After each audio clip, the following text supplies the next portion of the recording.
Saudara-saudariku yang terkasih, salam sejahtera dan berkah dalam. Bersama dengan saya Romo Alip dari Gereja Kristus Raja Bajiro mengajak saudara-saudari untuk bermenung pada hari ini, di mana permenungan kita diambil dari Injil Markus bab 5 ayat 1 sampai dengan 20. Maka mari kita menyiapkan hati dan budi kita supaya kita beroleh inspirasi dan kekuatan serta keteguhan hati dari permenungan ini. Dalam nama Bapa dan Putra dan Roh Kudus, amin.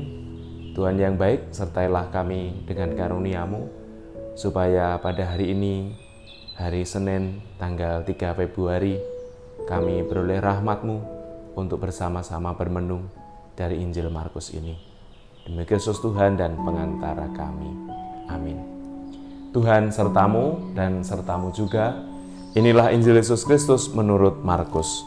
Dimuliakanlah Tuhan. Injil Markus bab 5 ayat 1 sampai dengan 20. Lalu sampailah mereka di seberang danau di daerah orang Genesaret. Baru saja Yesus turun dari perahu, datanglah seorang yang kerasukan roh jahat dari kuburan menemui Dia.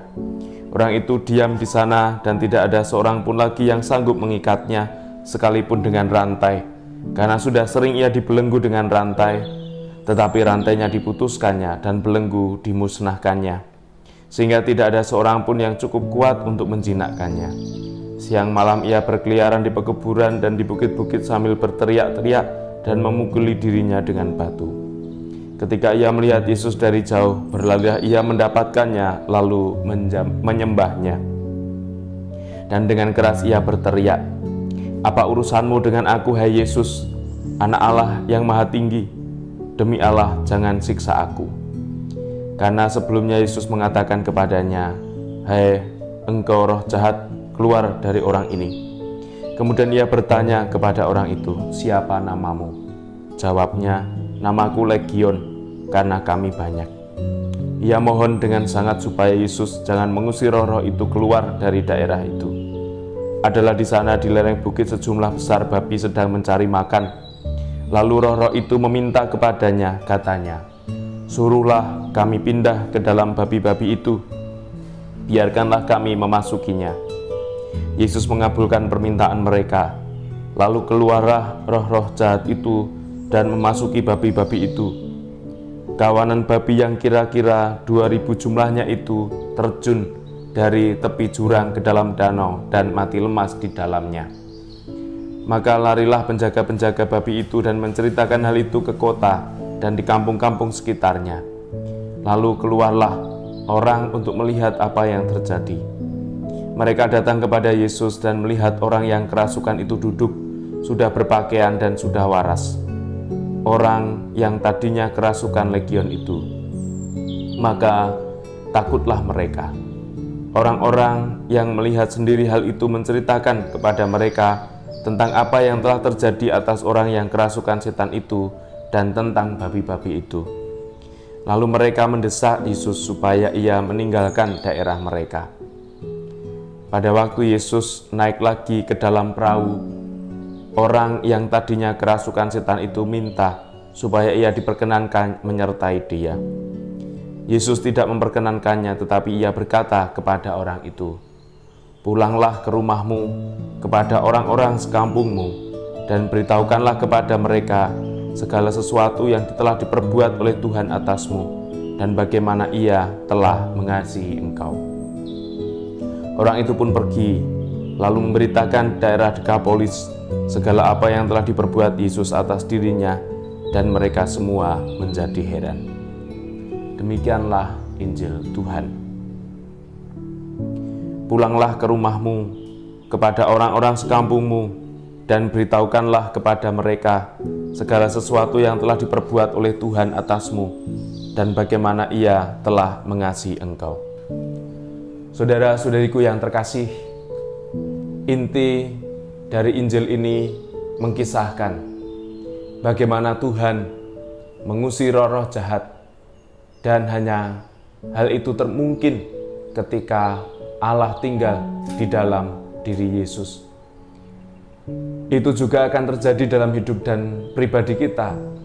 Kita pun dimampukan untuk mengusir roh jahat yang ada dalam diri kita. Ketika Allah menjadi prioritas, Allah mendapat tempat untuk tinggal di dalam diri dan hati kita. Maka ketika Yesus berkata kepada orang itu, "Pulanglah ke rumahmu, kepada orang-orang sekampungmu, dan beritahukanlah kepada mereka segala sesuatu yang telah diperbuat oleh Tuhan atasmu, bagaimana Ia telah mengasihani engkau." Hal ini juga menjadi perutusan bagi kita.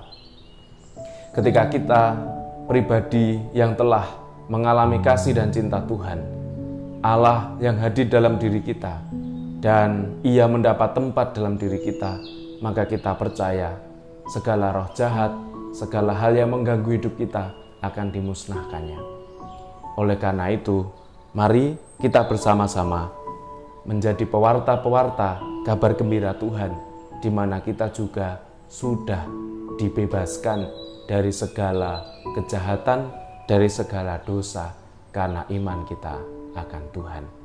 Semoga dengan demikian, keselamatan, kesejahteraan, sukacita, dan kegembiraan sebagai anak-anak Allah terjadi dalam hidup kita sehari-hari.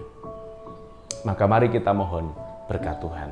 Tuhan sertamu dan sertamu juga.